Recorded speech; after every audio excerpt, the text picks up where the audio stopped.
let's go ahead and start this video.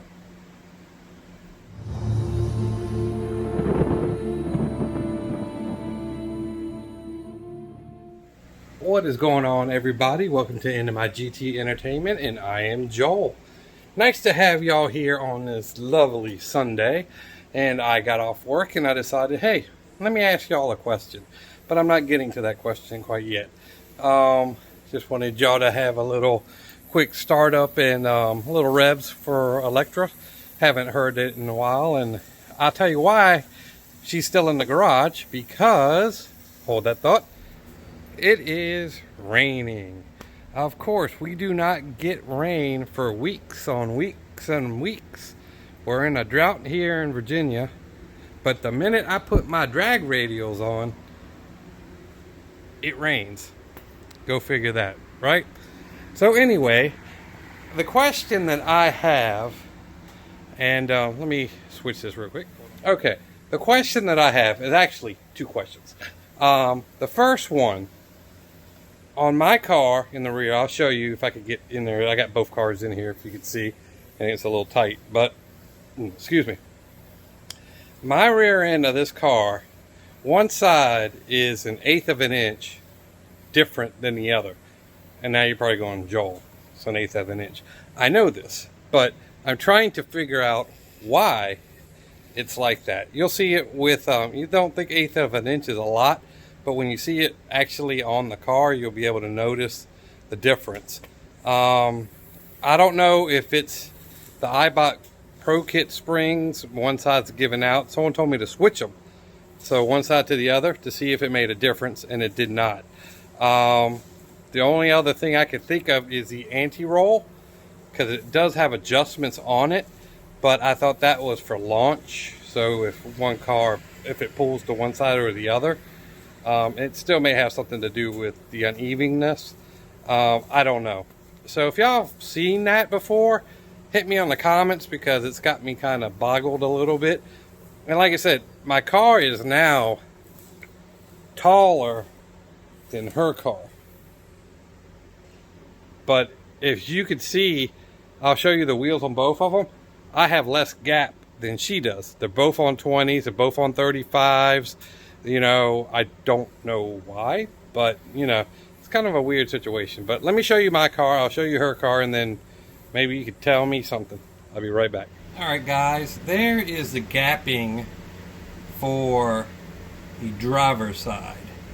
As you can see, it's about a finger, but it kind of pushes you up. But it's about a finger in there. And yes, I'm fingering my car, don't get all excited. Let me go over to the other side.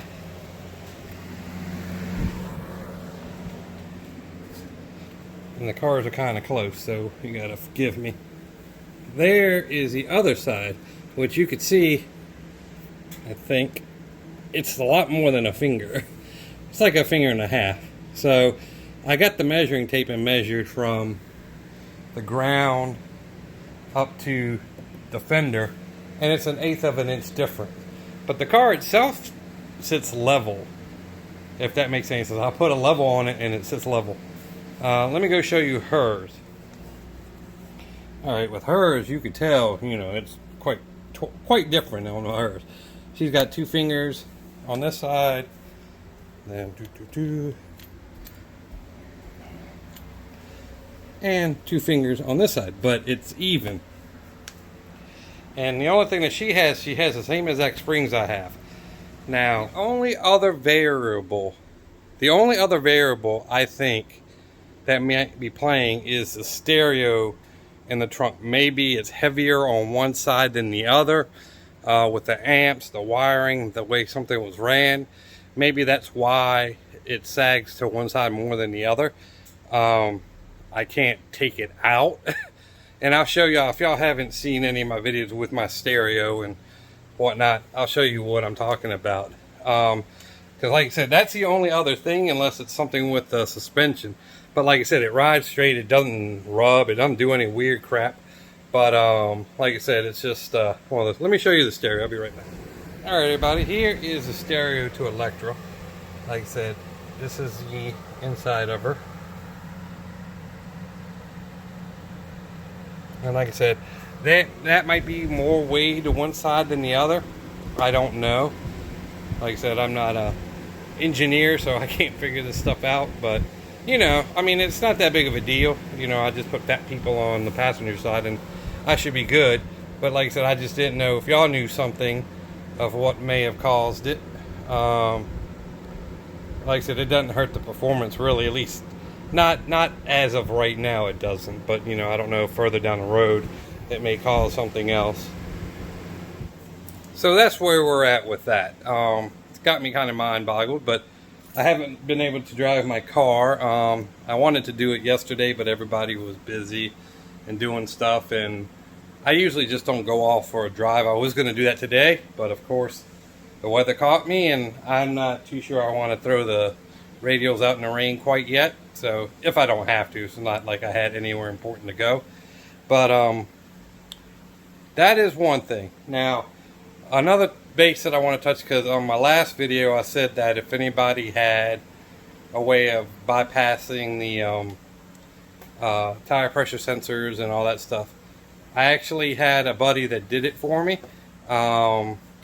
He used ForeScan, and what you do, I guess it's a form or whatever, and you use a little dongle that goes into your OB2 sensors port. You could go in there and start changing things. So we turned off the ABS sensors and the chime to the seat belts. You can do stuff for newer cars and older cars and all sorts of stuff with it, come to find out. So I don't have to worry about the ABS. I don't even have to run TPS sensors anymore, and no light will pop on. So if I ever do sell the car, I'll get that turned back on and have that all working properly. But like it says, it's just a switch. And another thing, there's a couple of these other things, isn't it? I found out that this car has a factory alarm, but it's disabled. I've never, you know, I don't know if they just put them all in every car, and then when you buy it, they go, okay, we turned it on, or, you know, oh yeah, we put it in the package, or whatever the case is, but it says that it's disabled. I was afraid to turn it on, because you could do it through that Foursquare also. But I don't know if there's like extra sensors that you need to have or whatnot. So I don't know. I know like my buddy Sinister, he's got the 10 with a security package, and his just goes off for the hell of it. You look at it weird and it goes off. And I didn't want all that drama in my life. So, but if y'all know anything about that also, hit me up and let me know. And the last thing that is nothing car related. Hold that thought. Alright, the very last thing. As you can see, your boy has gotten fat.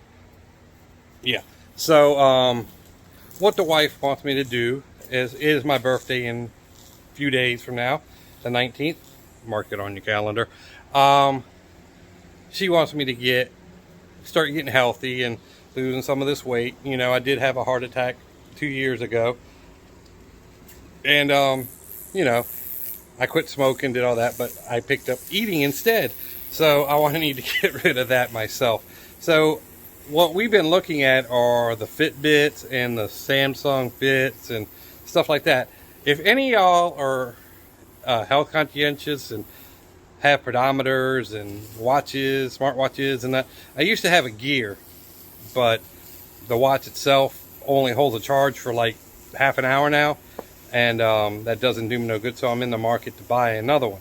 So I was looking at the Samsung Fit. It seems to be just enough what I need, but it's not the watch and whatever.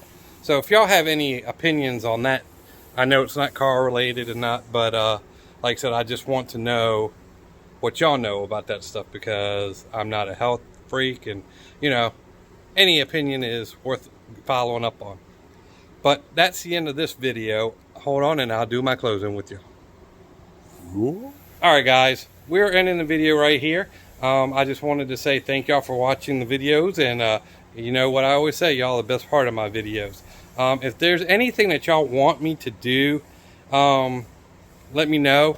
Like I said, I'm kind of open-minded and ready to do whatever.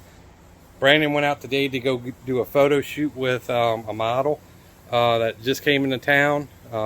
Him and Adam, or Adim, they're going to do a mustard ketchup. His car's red, his yellow. Okay, but stuff like that, photo shoots, hanging out with the friends, going to dinners, chasing people with fireworks. I don't know. Y'all let me know what y'all want me to do. Like I said, I want to get the car to the track, so that's on my bucket list. I still got to put the clutch in it. It might be a winter project with that. The clutch is still holding in, so I don't know with the drag radials if that's going to happen or not. But yeah, so I mean, if there's anything y'all want to see, hit me on the comments, hit me up, watch my Instagram. I do a lot of updating on my Instagram, so if y'all want to follow my day-by-day stuff, it's usually going on there, and I throw a lot of the pictures and stuff like that. So we'll catch you on the next one. I hope y'all have a great week, and remember, my birthday's Saturday. Peace.